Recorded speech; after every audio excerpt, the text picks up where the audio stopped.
transportation challenges to the supply chain. Well, joining us today to speak about that, JP Wiggins, Vice President of Logistics at 3G TMS. JP, good to see you once again. Welcome. Thanks for having me back, Russell. All right. You know, it's no secret that right now, because of the pandemic, there is a driver shortage throughout the country. It's really been, of course, causing all kinds of problems. If I put my shipper hat on, my broker hat on, I need to know how I'm going to navigate this, so walk me through what I have to do. It's deep and complicated. There's no real simple answer with this, but it's incredible. I actually graduated college in '87, and I wrote one of my college thesis papers on driver shortages.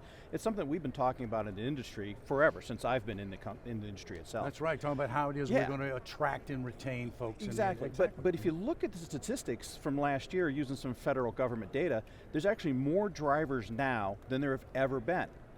It's just that there's now been a shift of where drivers are actually working. So if you look at it like drivers for major truckload fleets, I think their turnover rates are upwards of 90%. Versus now we're seeing the rise of the private fleet and rise of the owner-operator. There was 100,000 new trucking companies created last year, most of which are going to be a single owner-operator, somebody less than 6 trucks or so. But we're seeing a rise of people working for a private fleet, and I think the advantage of working for a private fleet is you become an employee of the company. So like my customers, there are a lot of food shippers or 3PLs, the food shippers especially, they hire a fleet, they hire a driver, then they become an employee of the company and they get the benefits, and then they get to pick a lot more of their routes, and it's a little bit more of a desirable job to be an employee of a company versus it's tough being a long haul truck driver. It's a life that's not suited for everyone. So I think that's one of the big things that we're seeing now is we still have more drivers than we ever have. It's just they're now shifting. That long haul driver is really hard to come by. We're seeing a rise with more private fleet, and it's just an explosion is what I would say in the owner operator.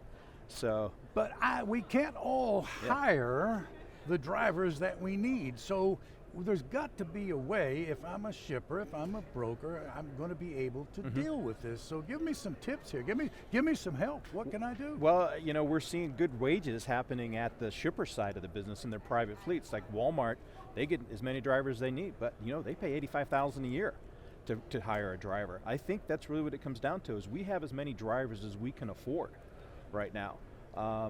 It's tough to retrain and train, but it's actually not a hard business to train somebody. You can get somebody trained in a CDL and do some ride sharing and do an apprentice program. We have changed the laws a little bit. We're starting, some states are, little 18-year-olds can drive a little more in-state, and I think that's what we use, work where we can find it. And that's interesting, is that our dynamics are going to shift also. We're going to see a lot more younger drivers come in. So the first thing I would say is, it's a different mindset for a younger driver. This is somebody that grew up on social media. This is somebody that's used to technology. This is somebody that will use technology more. So appease them, attract them with your technology. Give them the most high-tech truck, and that's not expensive. If you want to hire the nice EDLs and the nice systems, put it in your truck. Make them feel that they're part of the technical revolution and connected. That's an important aspect for the modern generation of drivers coming up. They need to feel connected and they need to feel empowered. And we can do that. And there's a great way we can empower those drivers. I would say go after a lot of people that work for Uber and Lyft and those types of drivers right then. If you empower them and give them a CDL, you're gonna have a workforce there. So, and I think you're gonna make better money being a truck driver than you're gonna be working for Uber and Lyft. We also have to be aware of their needs if they're looking to have a family and that sort of thing, the kind of hours that they're going to be working, et cetera. Maybe you're right, maybe it's some kind of an Uber type of procedure that would allow folks to work when they want to work or whatever. And then that's also what your software should do for you too, is get your software so that it's able to bring your drivers to where your drivers need to be when they need to be there. Don't put them on the road 7 days a week. Make sure they get back to Atlanta or Chicago or wherever their home territory is. And that can be done a lot with your fleet TMS. And that's what your modern fleet TMS. So that's another part of the technical aspect. So if I had to say anything, it's like we're seeing a shift in driver capacity, but if you want to find new drivers, it's advance them with technology, hire them, entice them is the word I'm looking for. Entice them with technology, yeah. We've been talking about trucks at this point, but in point of fact, shipping capacity has been shifting across the modes, whatever they may be. Right. So again, what do I need to do to be able to deal with that? Oh gosh, hasn't our supply chain just blown up in the past 2 years? I mean, it really has. We had this finely tuned rubber band, we really did. We kept stretching it, and it snapped on us. And there's going to be no new normal for any time in the foreseeable future. I mean, this doesn't come back to normal, but have you ever would envision yourself, I mean, in 2019, I would not envision myself, major LTL carriers, going to customers saying, we don't want your business anymore. Trucking companies saying, I don't want to do contracts with you because I can't guarantee you capacity. I mean, it's parcel companies doing the same thing. So you got 3 of the major modes that we deal with here on land transportation, of parcel, with almost even, and I'm talking to a lot of these same folks, and I form relationships with them for, I'm a transportation software company, and they're telling me, we don't want new customers. We want better customers.